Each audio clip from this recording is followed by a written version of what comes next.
Control the center, and you can control the game. We may have heard that it's important to control the center and develop our pieces as close to the center as possible, but what exactly does this mean?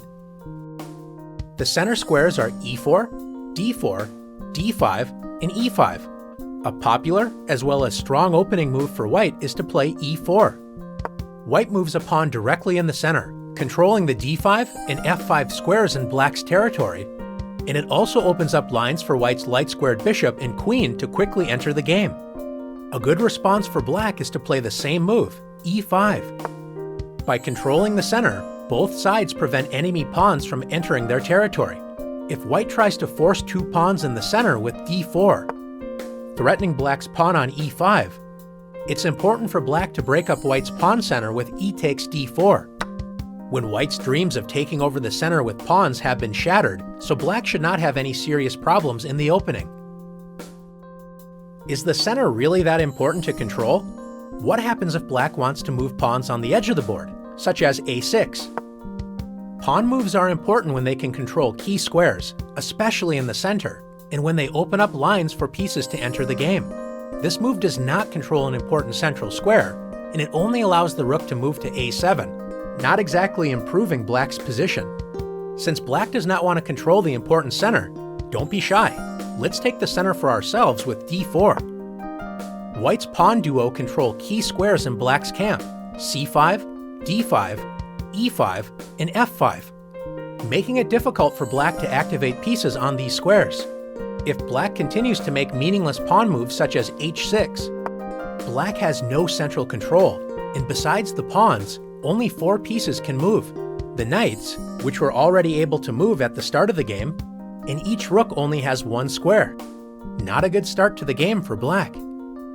White's pieces, on the other hand, enjoy great freedom. White's queen and 2 bishops enjoy open lines, and white's knights are ready to jump into the game with a move like knight f3.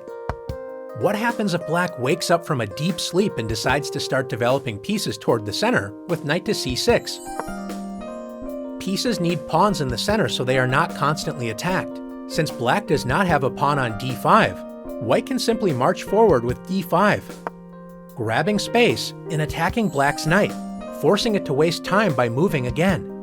Black should admit the mistake and retreat the knight, but instead decides to move the knight to the edge of the board with knight a5. Most pieces do not like being on the edge of the board, and the knight is especially weak as it only controls 4 squares. Compare this to white's knight on f3. It controls 8 total squares, twice as many squares as black's knight on a5 controls.